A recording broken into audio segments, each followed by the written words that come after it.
Dune, Chapter 5. Yueh, Wellington, Standard 1082 to 1091 to 10191. Medical doctor of the Suk School, graduated 10112.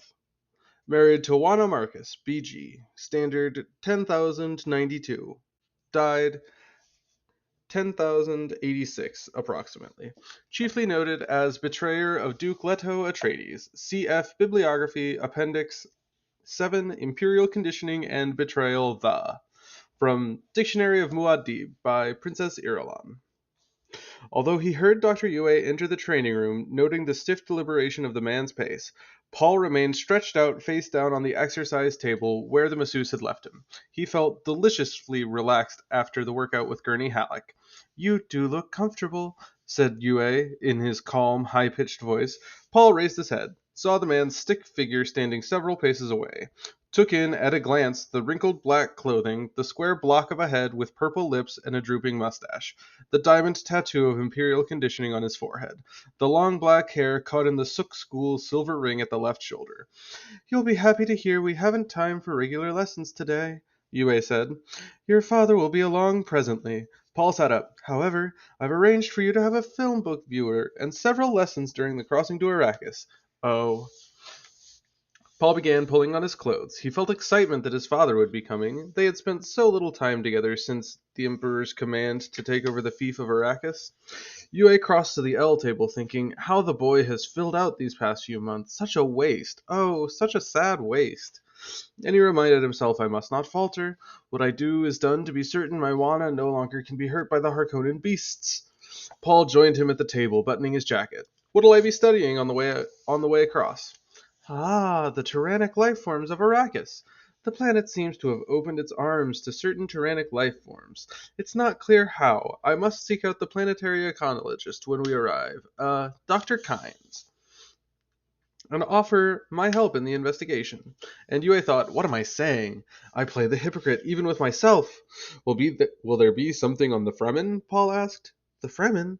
Yueh drummed his fingers on the table, caught Paul staring at the nervous motion, withdrew his hands.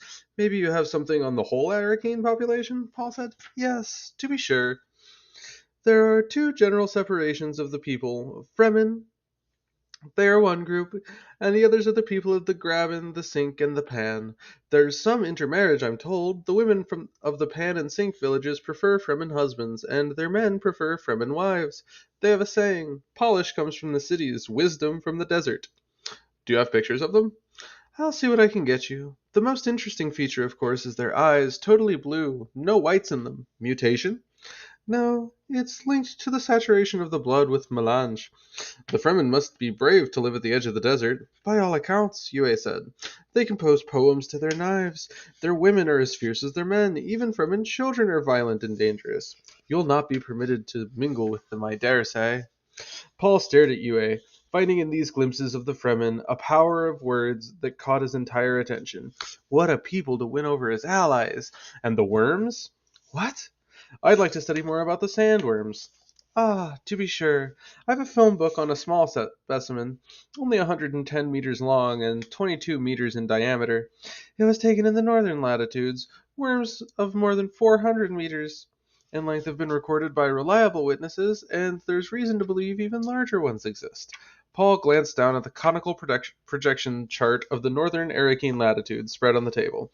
The desert belt and south polar regions are marked uninhabitable. Is it the worms? And the storms. But any place can be made habitable. It's economically fe- it's economically feasible, Yueh said. Arrakis has many costly perils. He smoothed his drooping mustache. Your father will be here soon. Before I go, I have a gift for you. Something I came across in packing. He put an object on the table between them. Black, oblong, no longer than the end of Paul's thumb. Paul looked at it. Yueh noted how the boy did not reach for it, and thought how cautious he is. It's a very old Orange Catholic Bible made for space travelers. Not a film book, but actually printed on filament paper. It has its own magnifier and an electrostatic charge system. He picked it up and demonstrated.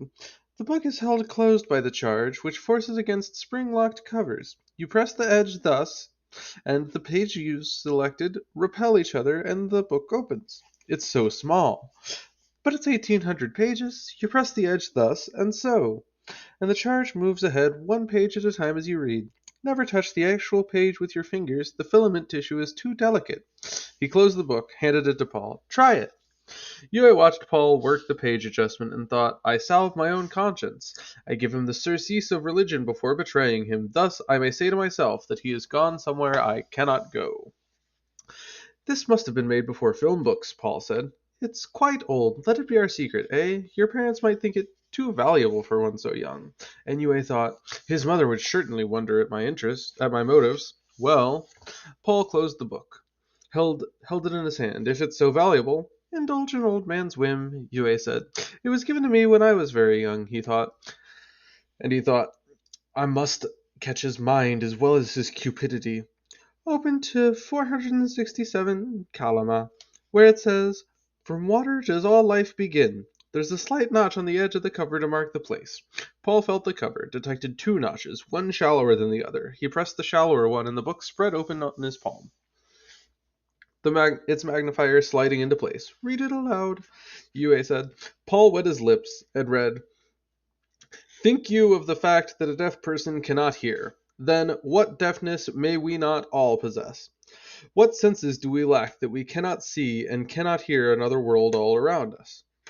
What is there around us that we cannot... Stop it! Yueh barked. Paul broke off, stared at him. Yueh closed his eyes, fought to regain composure. What perversity caused the book to open at my Moana's favorite passage? He opened his eyes and saw Paul staring at him. Is something wrong? Paul asked. I'm sorry, Yueh said. That was my dad's wife's favorite passage. It's not the one I intended for you to read. It brings up memories that are painful. There are two notches, Paul said. Of course, Yueh thought. Juana marked her passage. His fingers are more sensitive than mine and found her mark. It was an accident. No more. You may find the book interesting, Yueh said. It has much historical truth in it as well as good ethical philosophy. Paul looked down at the tiny book in his palm. Such a small thing, yet it contained a mystery. Something had happened while he read it. He had felt something stir his terrible purpose. Your father will be here any minute, Yueh said. Put the book away and read it at your leisure. Paul touched the edge of it as Yueh had shown him. The book sealed itself. He slipped it into his tunic.